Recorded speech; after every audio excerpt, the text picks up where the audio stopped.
the last speaker, which is Anurag Kaushal from TIFR. And he'll speak about bulk geometry and target space entanglement. And he has 13 minutes. Can you see my screen? Yes. Okay, thank you. So first of all, I would like to thank the organizers for giving me an opportunity to speak at this conference. I will talk about a set of works which I did in collaboration with Sumit, Sinong, Gautam, and Sandeep. This is the outline of my talk. Let's just jump right in. So what I want to ask is, how do you define theory entanglement in a theory of gravity? In particular, how do you define regions? So because at gravity, the space-time is dynamical and the metric fluctuates, so do the regions. But in the limit of semi-classical gravity, when you have a smooth space-time background, you can talk about entanglement of the quantum fields which ride on this background, including that of including the gravitons. We know a few things about entanglement of quantum fields. In particularly, we know that it diverges, and the leading divergence is an area term. However, in a theory of gravity, one expects that the entropy is finite because the Bekenstein-Hawking entropy is finite. And many people have suggested that the role of this cutoff should be played by the Newton's constant, in particular by Susskind and Naglom, which argue that what the divergence does is it renormalizes the Newton's constant such that area upon G Newton remains finite. Okay, so within that limit, we ask the reverse question, which is that what is the boundary quantity that gives you the same answer? Okay, with that, let me switch to a completely different topic. Let me talk about entanglement in quantum mechanics. So first of all, in quantum mechanics, there is no space. At a given time size, you have a dot, but you can still talk about entanglement in the target space. So for example, if you have a single particle moving in 1 dimensions, and let's say your region of interest is A, which is x greater than 0, where and you're only allowed to make measurements in that region, then the first thing you note is that the Hilbert space decomposes into a direct sum, unlike a product which you're familiar with in field theory. So the Hilbert space decomposes into wave functions which have support in your region of interest and wave functions that have support outside in the complement region. Moreover, the reduced density matrix takes the following form. It separates into two blocks and or two sectors, and roughly these sectors correspond to the fact that the particle, if it's in your region of interest, the density matrix behaves as so. If you started with the pure state, let's say, and it behaves trivially, like trivially when the particle is not in your region of interest, and you have to keep track of these factors because the whole density matrix is to be normalized to 1. Given this density matrix, you can define entanglement by the usual von Neumann formula. And in this particular case, it boils down to this. Okay, so, but target space entanglement is more general. You can consider it even in field theories by demanding a restriction in the target space where the fields take values instead of where they live. What remains true, just as in the example we saw earlier, is the Hilbert space fails to tensor factorize. However, it does decompose into direct sum over tensor factors, like so. So each term in the sum correspond to a different sector. For example, if you have n identical particles instead of 1, these sectors would be labeled by how many particles are in your region of interest. But within each sector, you have a tensor product structure. And and that allows you to define reduced density matrix sector by sector. So the full reduced density matrix in your region for your region of interest reduces into this block diagonal form. And then again, you can define entanglement entropy in the usual way because you can define sector by sector and then you sum over all the sectors. my main object of interest is quantum mechanics of these zero brains, where instead of particles, you have matrices. These X's are n cross n Hermitian matrices. There are 9 of them, and I've ignored the fermionic part. But let's say what I want to do is I want to consider entanglement in this matrix space. So, for example, if you choose one of the matrix, let's say X1, and you ask, can I ask how this, let's say, K cross K block is entangled with the rest of the matrix, right? So immediately you realize that there are gauge transformations which will rotate this red guys with the blue guys. And so what do you do? Well, what you do is you gauge fix. Because you have these gauge transformations, you can always diagonalize one of the matrices.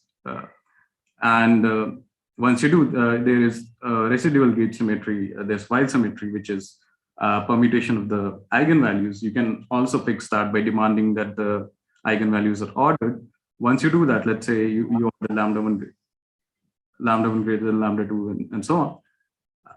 Now, after you have completely gauge fit it, it makes sense to talk about entanglement of these set with the rest.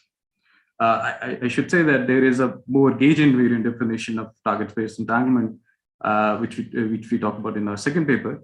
But I don't have time to talk about it. But it's much it's a more abstract and better way in some sense.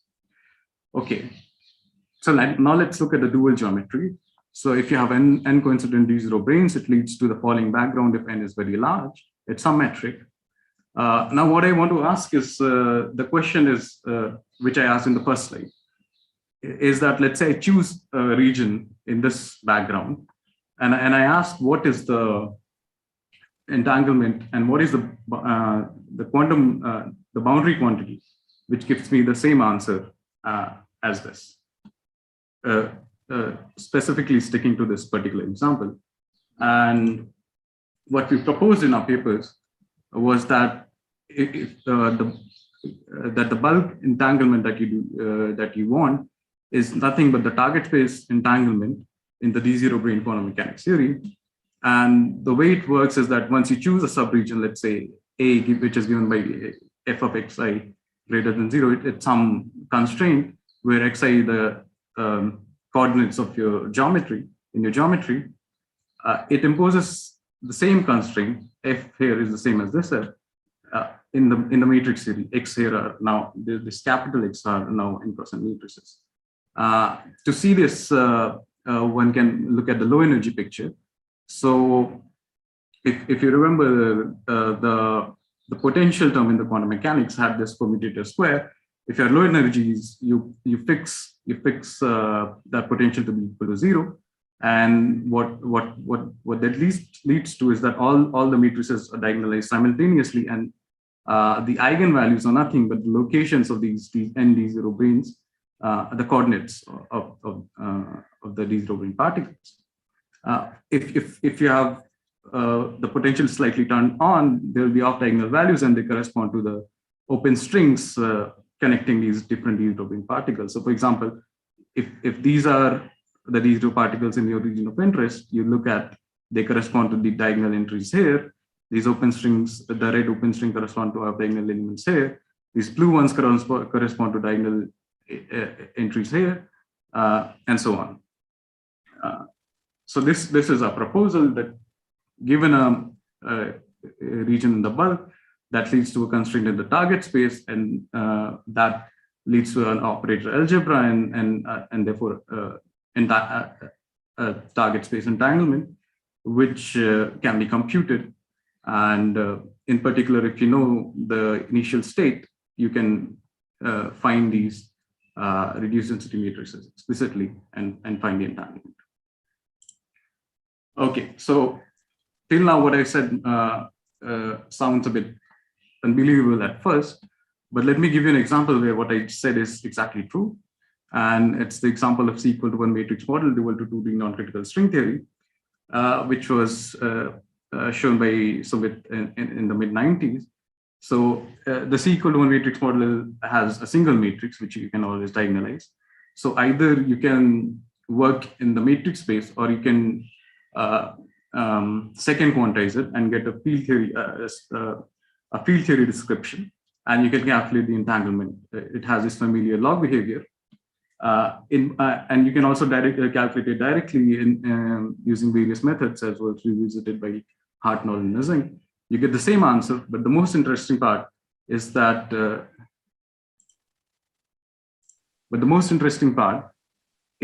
the cutoff is replaced by the coupling, position-dependent coupling of the theory. So, and if you properly account for factors in this game, then you would identify this with the Newton's boundary.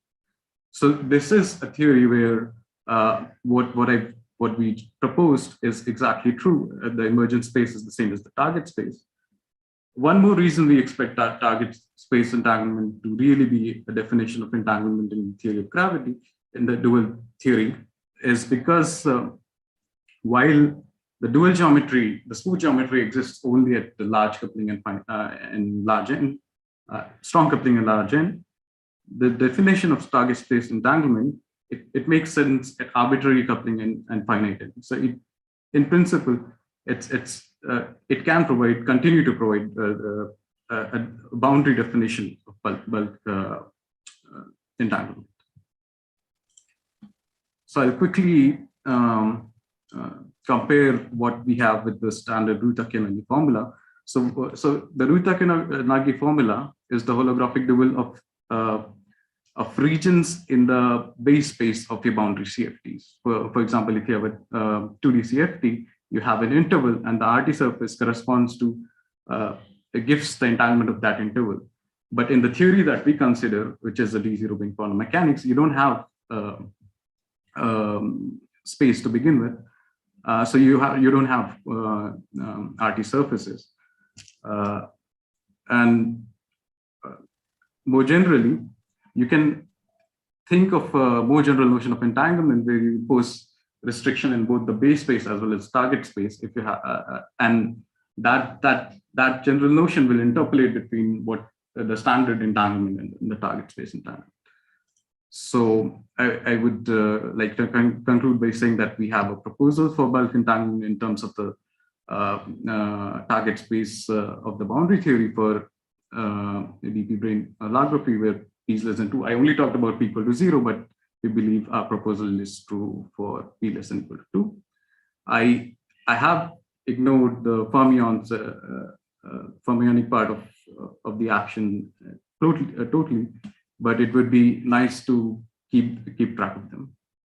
And as I said, we'd like to have a more general notion of entanglement, which sort of interpolates between the RT formula and what we have. And maybe that can tell us about something about bulk reconstruction in quantum bidirection.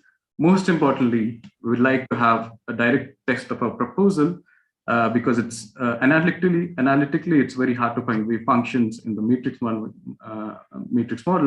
Most likely that test will be numerical. Okay, I'll stop here. Thank you. Thanks for the talk. So we have a question from ICTS. Hello. Hi. Hi, Anurag. So I had a question. This particular entanglement that you're proposing, yeah, like a replica trick way of computing it? Should I put a replica in the target space? How should I think about it?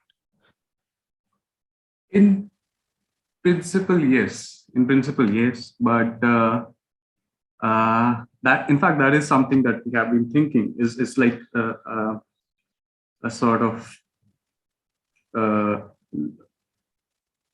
𝗬𝗫𝗪 type of way of calculating it directly in the target space. But in principle, yes. But I don't have a understanding of it. But yes, that is what we expect. But we haven't been able to do anything or show anything. Okay, thank you.